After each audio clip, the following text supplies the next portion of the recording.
कुरान शरीफ को छूने की एवज में जान तक लेने के लिए लोग तैयार रहते हैं। मैं चाहता हूं इसको कुरान शरीफ जैसी मान करके इसके लिए आप भी तैयार कि खबरदार अगर इसको छुआ तो। यही हमारी गीता है, यही हमारी कुरान है, यही हमारी बाइबिल है और यही हमारा गुरु ग्रंथ साहब। और माफ़ करना, अगर डॉक्टर अंबेडकर ने शुरू में तो संविधान सभा में डॉक्टर शाह जी, डॉक्टर अनिल जय हिंद जी और सभागृह में आए हुए सभी साथियों, मैं बहुजन डायवर्सिटी मिशन से जुड़े हुए सभी साथियों का धन्यवाद करना चाहता हूं कि 2024 के आम चुनाव से पहले जन जागरण के लिए भी, राजनीतिक दलों पर दबाव बनाने के लिए भी जो एजेंडा इन्होंने सुझाया है उसके लिए मैं इनका धन्यवाद करना चाहता हूँ। मैंने रतनलाल जी को भी, दुसाद जी को भी, सभी साथियों को सुना और बहुत दिनों के बाद मुझको ये लोग भी मिले और ये भाषा भी मिली। हालांकि कम गुस्से में आप लोग थे, थोड़ा और गुस्सा ज़्यादा होता तो और अच्छा होता। पिछले वीपी सिंह जी के समय में जब मंडल लगा था तो 2 एमपी थे, मधु दंडवते जी और मैं, जो हाई कास्ट के थे और दोनों लोग पार्लियामेंट के अंदर भी, और उस समय एक ही टीवी चैनल था उस पर हमने इसका समर्थन किया था और हम दोनों ही हार गए थे चुनाव के बाद। हम दोनों को हराने में हमारे अपने लोग भी शामिल थे, जहाँ भी जाते थे वहीं घेरा होता था। और मेरे पास तो कई चिट्ठियाँ हैं, मैंने संभाल के रखी हुई हैं धरोहर के रूप में, कि लगता है कि तुम्हारे पिताजी भी इस जात के नहीं बल्कि उस जात के रहे होंगे। तो समाज परिवर्तन की कुछ भी करो इस देश में, कोई दिक्कत नहीं, लेकिन इसको मत छुओ। इसको छूने की मनाही है। जिसने ये छुआ वो मरा। वीपी सिंह जी ने छुआ। अब वीपी सिंह जी की मृत्यु और जन्मदिन लोगों को याद नहीं। बागेश्वर धाम का तो सबको याद हो गया है, लेकिन जो हमारा बागेश्वर धाम था उसका किसी को याद नहीं। और मैं उस चीज़ को भी आपके बीच में शेयर करना चाहता हूँ। जब मंडल कमीशन लगा तो कई बच्चों ने आत्महत्याएं करनी शुरू की। हमने संसद में पूछा, बाहर भी पूछा, और मैं आपसे भी कहना चाहता हूँ 1947 से पहले जितनी भी सरकारी नौकरियां थी, क्लास 1 की और क्लास 2 की सारी नौकरियां या तो अंग्रेजों के पास थी या उनके गुलामों के पास थी। तब किसी ने आत्महत्या नहीं की, तब कोई विरोध नहीं था। इसलिए जब उसको देखने के लिए लाल कृष्ण आडवाणी जी और मदन लाल खुराना जी जब जाते हैं एम्स के अंदर, गोस्वामी नाम है उस लड़के का जी, हाँ, तो जितने डॉक्टर हैं वो सब घेर लेते हैं दोनों को कि जनता दल से समर्थन वापस लो। आपने क्या कर दिया ये? और मैं बहुत जिम्मेदारी के साथ कहना चाहता हूं कि सबसे ज़्यादा आरक्षण का विरोध वो डॉक्टर लोग करते हैं। ऐसी ऐसी चीज़ सुनने को मिलती है कि आपने इतने 15-20% वालों को डॉक्टर बना दिया तो जो लोगों को जान से मार देंगे। उसी दिन आडवाणी जी तय करते हैं कि अब इस सरकार के साथ नहीं रहेंगे, और वहीं से वो सारनाथ से अपना रथ लेके चलते। और अब मैं आपको दूसरी चीज बताना चाहता हूं कि उसका असर क्या हुआ है। अभी हमारे साथी कह रहे थे एजेंडा सबका वही हो गया है जो डॉक्टर अंबेडकर ने, कर्पूरी ठाकुर ने और वीपी सिंह ने तय किया था, वो है सामाजिक न्याय। एक पार्टी बताओ, देश का प्रधानमंत्री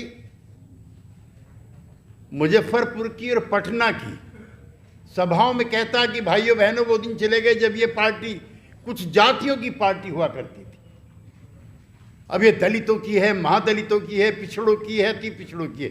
ये भाषा बदली, ये आपकी ताकत का नतीजा है, ये आपकी चेतना का नतीजा है।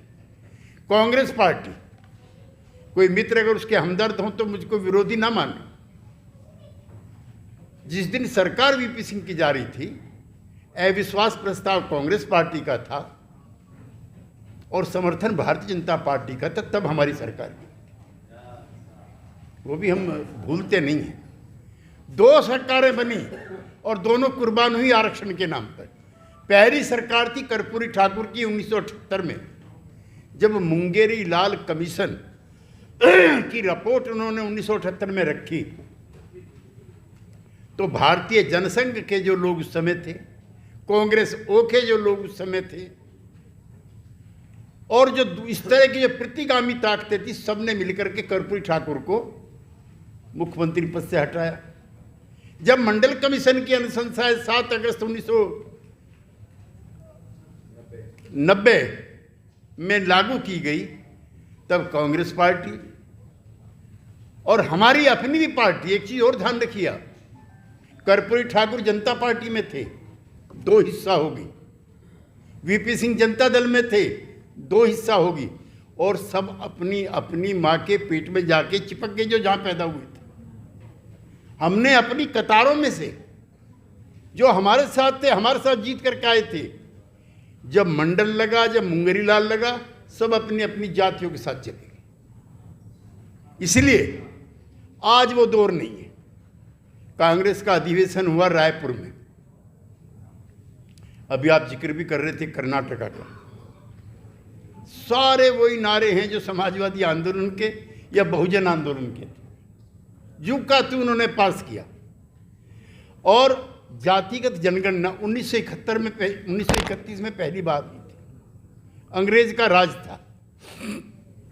आज तो आप कह भी देते हो कि गर्व से कहो हम जाटव हैं, गर्व से कहो हम पिछड़े हैं, गर्व से कहो हम ये हैं, अमुक अमुक जातियां हैं। उस समय नहीं कह सकते थे, उस समय जात छिपाते थे। हमारे यहाँ पश्चिम यूपी में एक बरादरी है, इन कल्याण सिंह जी की जो मुख्यमंत्री थे, वो लोध हैं, पिछड़े हैं, लेकिन उन्होंने नाम दे रखा लोध राजपूत। वो नहीं कहते, शर्म की वजह से, संकोच की वजह से, सामाजिक अपमान की वजह से। पूर्वांचल में बनारस के आसपास के जितने भी जिले हैं, उसमें कुर्मियों की बहुत तादाद है। हम जब जाते हैं उधर सभाओं में, तो वो कुर्मी लोग लिखते हैं कुर्मी क्षत्रिय सभा। क्षत्रिय उनको कुर्मी नहीं मानते, बैकवर्ड मानते हैं, और वो कह रहे हैं जात छिपाने के लिए हम ये हैं। इसलिए हम चाहते हैं कि 1931 में सब लोग अपनी जात छुपा रहे थे और अपनी जात को बड़ी जाति में परिवर्तित कर रहे थे, चाहे एससी थे, एसटी थे, बैकवर्ड थे या अति बैकवर्ड थे। लिहाजा जातिगत जनगणना होना इसलिए भी जरूरी है ताकि जात का पर्दा फाश हो सके, ये पता लग जाए। और जब ये होगा, बिहार सरकार ने की है, मैं कोई ऑफिशियल घोषणा नहीं करता हूं, लेकिन पिछड़ों की तादाद भी बढ़ी हुई है और शेड्यूल कास्ट की तादाद भी बढ़ी हुई है। फिर दूसरा नारा है, जिसकी जितनी संख्या भारी उसकी उतनी हिस्सेदारी। अगली लड़ाई वो होगी। तो मैं अपने जो मंच पे बैठे हुए नेता साथी और आप लोगों को एक यकीन में दिला के जाना चाहता हूं कि चुनाव का मुद्दा 2024 का इंडिया का, हमारे गठबंधन का होगा। सारे देश में जातिगत जनगणना कराई जाएगी। इसका विरोध हो रहा है, लेकिन अब इस बार कोई जल के नहीं मरेगा, क्योंकि मेरे सामने बैठे और मंच पे बैठे लोगों ने एक काम जरूर कर दिया कि संख्या बहुत करा दी। अब किसी की हिम्मत नहीं है। भारतीय जनता पार्टी की भी जो बिहार के लोग थे, वो भी हमारे साथ आकर के प्रधानमंत्री से कह रहे थे, हाँ जी करा लीजिए, कोई दिक्कत नहीं है। हिम्मत नहीं अब, जैसे 1990 में थी। वीपी सिंह की शहादत हुई है, लेकिन मरा हुआ वीपी सिंह जिंदा वीपी सिंह से ज्यादा खतरनाक। आज कोई विरोध करने की स्थिति में नहीं है। मैं रोहित वेमुला का जिक्र आया, मैं उस समय राज्यसभा में था और हम 2-3 लोग वहां पे गए थे। ऐसा मैंने जन जागरण अपने जीवन में नहीं देखा। 5 टेंट लगे हुए थे लड़कों के। पेरियार स्टूडेंट संघ 1, doctor Ambedkar Periyar student Sangh 2, doctor Ambedkar students union 3, Karpoori Thakur students union 4 and above all Mahatma Phule Jan Jagran student. ऐसा माहौल वहां पर था कि जैसे पूरा समाज ही जागृत हो गया। मेरी राज्यसभा की स्पीच है, मैं दुसाद साहब को, रतनलाल जी को, गौतम जी को भेंट करूंगा उसको। कितने % शेड्यूल कास्ट के लड़के इंटरमीडिएट तक पहुंचते हैं, फिर ग्रेजुएशन तक पहुंचते हैं, और 0.05% छात्र हैं SC ST के जो रिसर्च स्कॉलर के लिए पहुंचते हैं। और वो हत्या नहीं, वो उसकी आत्महत्या नहीं थी, वो हत्या थी। और उसने इतनी चेतना पैदा की कि पूरे दक्षिण भारत में सफाया हो गया पार्टी, अभी ताजा ताजा भी हो गया। लिहाजा जो सवाल आपके हैं, अब वो सारी पार्टियों के मुद्दे बनेंगे। अंबेडकर भी दोबारा जिंदा हो गए।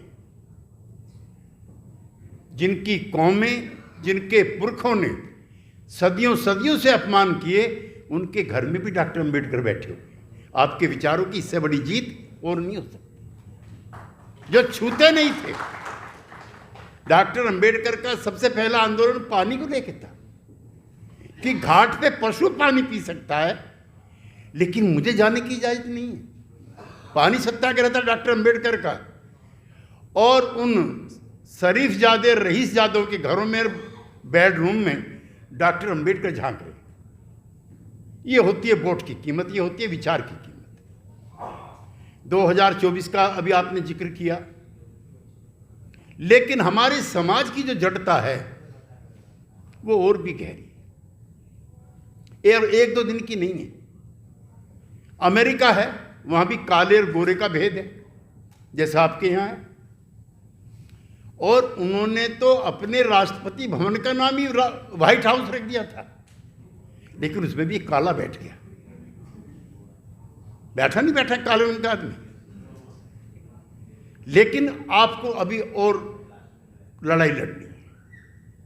मैं वैचारिक तौर पर इस बहस को चलाना चाहता हूं कि डॉक्टर अंबेडकर कितने सही थे। जब भी रतनलाल जी शायद अभी जिन चीज़ों का जिक्र कर रहे थे, वो इस तरह की वोटिंग व्यवस्था की पक्षधर नहीं।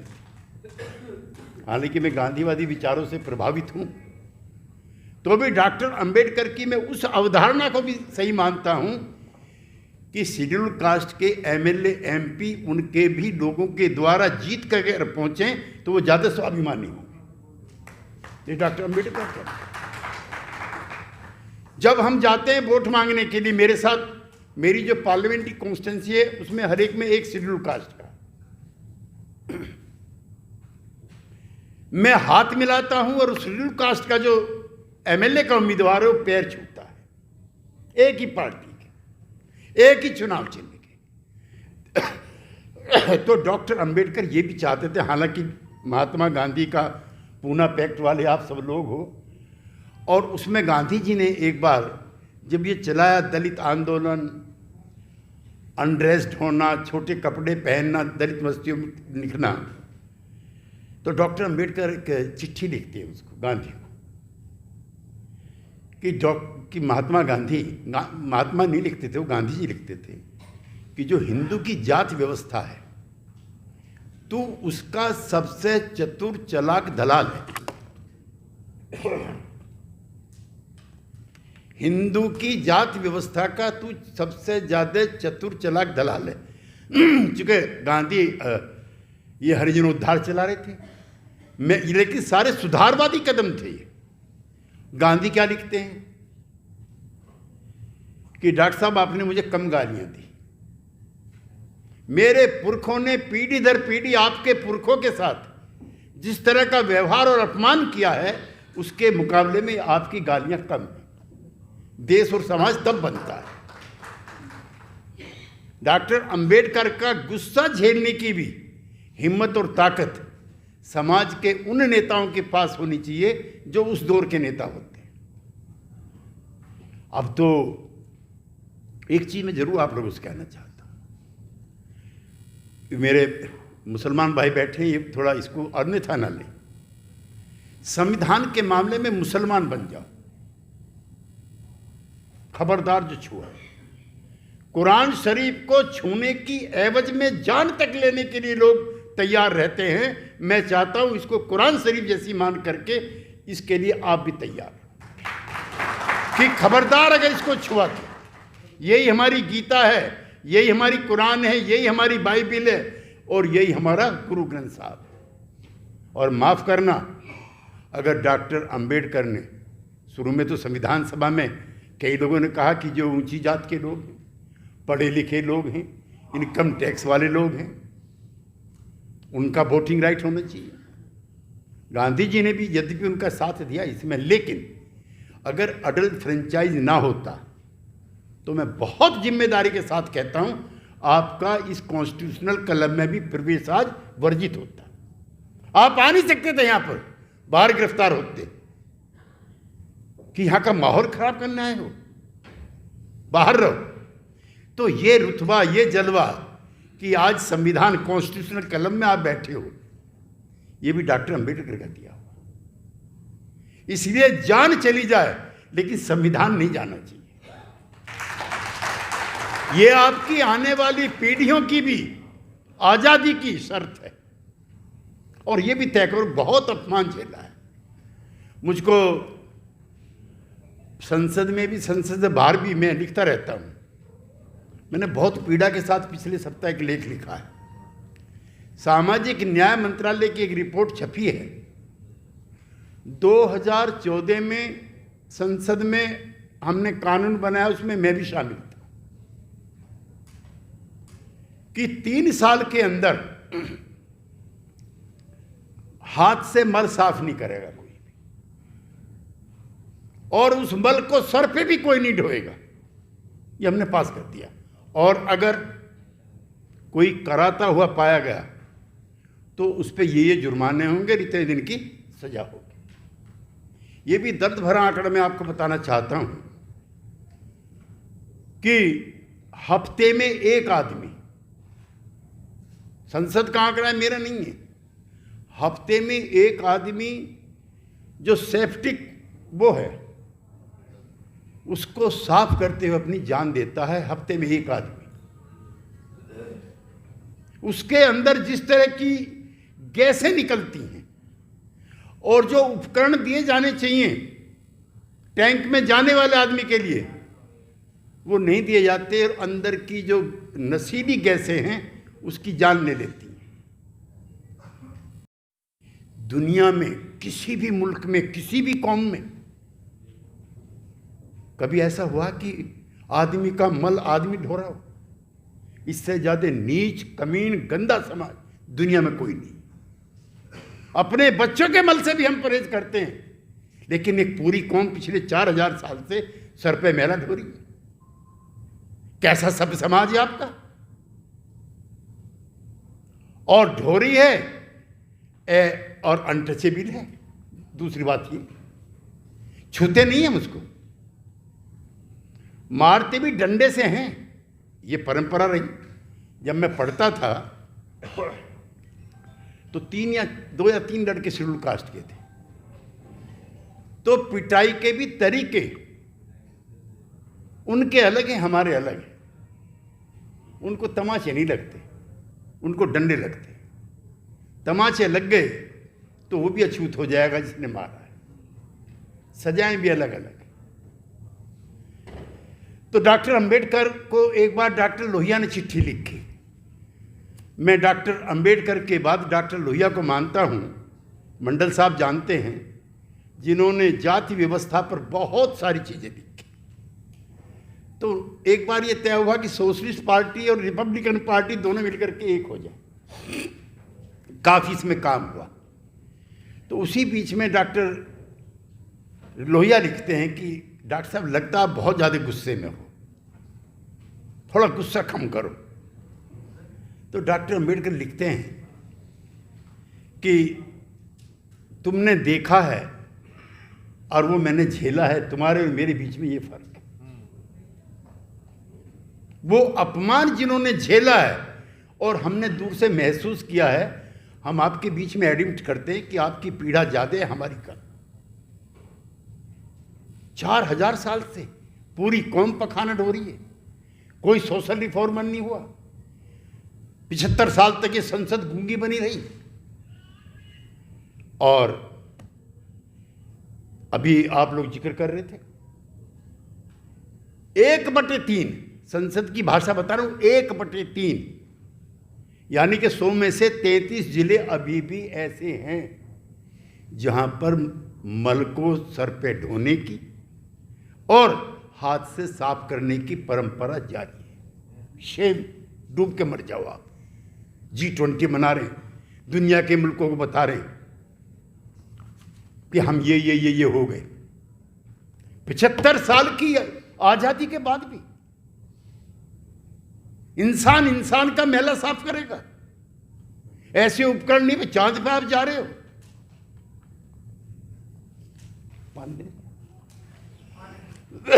ऐसा यंत्र आप नहीं बना पाए।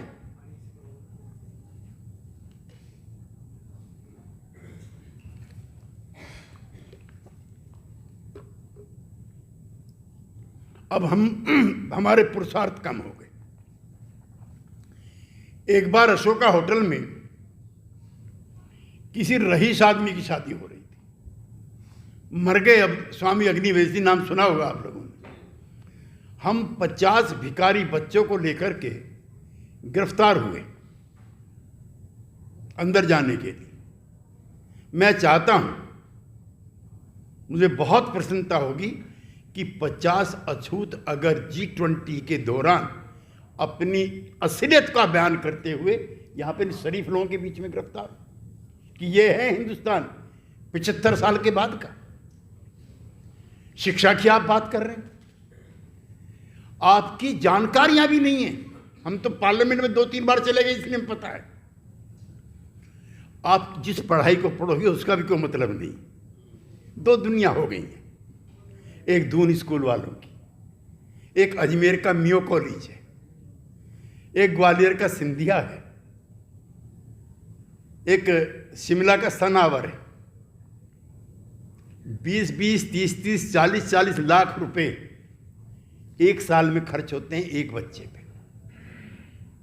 जो IAS बनेंगे, IPS बनेंगे। और अब तो जो कोटा मिला था ना, डॉक्टर अम्बेडकर ने दिलाया, उस पर भी प्रहार हो रहे हैं। मुझको एक मोदी भक्त मिला पटना में, उपाध्याय जी। मैंने भाई तुम क्यों मोदी जी के भक्त हो? मोदी जी आरक्षण नहीं समाप्त कर रहे हैं। मैंने क्यों? कहा कि ये जो प्राइवेटाइजेशन का उन्होंने किया है ना, उसी में तो हम ही न रहेंगे। बताइए। इसलिए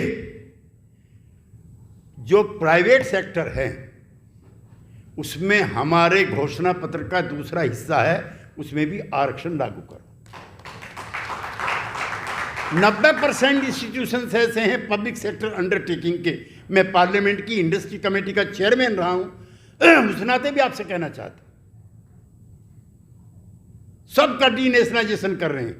एयरपोर्ट अथॉरिटी ऑफ इंडिया का मैं मेंबर रहा हूं, इतने मुनाफे में थी, उसका भी कर दिया आपने, सारी चीज बेच दी। किस लिए? कि आप लोग ना चले जाओ वहां पर। तीसरा और बड़ा,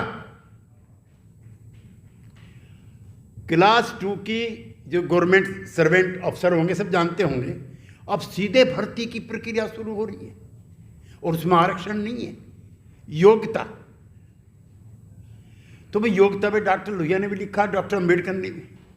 भाई 3000 साल में जिसके घर में एक आदमी 2 क्लास पास नहीं कर पाया, कैसे आप एक विकलांग को 4 टांग वालों से कहते हो कि कम्पीट करो? वो कैसे करेगा भाई? एक लंगड़ा आदमी 2 टांग वाले से आगे कैसे निकलेगा? जितने भी SC ST बैकवर्ड माइनॉरिटी के लोग हैं, ये सब विकलांग हैं, और उनको कहा जा रहा है कि आप उनसे मुकाबला करो। तो अब नौकरियों में ये भी होगा। और तीसरा चौथा जो सबसे बड़ा है, एक भी कायदे के प्रोपोर्शनल रिप्रेजेंटेशन नहीं है जुडिशरी में भी, इसलिए आपके हक में कोई फैसला नहीं होता। तीसरी चीज हमने अपने घोषणा पत्र में जुड़वाई है कि जुडिशरी में भी आरक्षण होना चाहिए। मैं हमारी बेटियां बैठी हुई, इनके सामने मैं कहना नहीं चाहता था, एक शेड्यूल कास्ट की लड़की के साथ रेप होता है और जो रेप करने वाला वो अभिजात वर्ग का है, जज फैसला देता है कि क्या बात कर रहे हो आप, इन वर्गों का आदमी इन वर्गों के साथ कैसे कर सकता है जिनको हम छूते भी नहीं है। ये फैसले भी बंद होंगे और सोच भी बदलेगी। लिहाजा ये लंबी लड़ाई है, ये इतनी जल्दी होगी नहीं। और इसमें जो अभी रतनलाल जी का मैं प्रवचन देख रहा था, भाषण सुन रहा था उनका, इसको और फैलाने की जरूरत है। हर आदमी यहाँ से अंबेडकर का परचम लेकर निकले, उतना ही गुस्सा होना चाहिए जितना डॉक्टर अंबेडकर के पास था। नफरत नहीं मैं कहता, गुस्सा कह रहा हूं। नफरत में गुस्से में फर्क है। नफरत करोगे तो रास्ता भटक जाओगे, लेकिन क्रोध उतना ही होना चाहिए, बदले की भावना उतनी होनी चाहिए। इस सिस्टम को तोड़ने के लिए मन मजबूत होना चाहिए। आपको कुछ मिले ना मिले, लेकिन आपकी आने वाली पीढ़ियां सम्मान के साथ जिएंगी। आप अपने बच्चों की लड़ाई लड़ो, उनको वो अपमान न झेलना पड़े जो आपने और आपके पुरखों ने झेला, जात के नाम पर, धर्म के नाम पर। मैं और अधिक लंबा प्रवचन नहीं करना चाहता, मेरे पास काफ़ी पार्लियामेंट के उसके भी आंकड़े थे। बस मैं इसी के साथ दुसाद साहब का भी धन्यवाद करना चाहता हूँ, और पूरे डाइवर्सिटी मिशन का भी, कि इस तरह के कार्यक्रम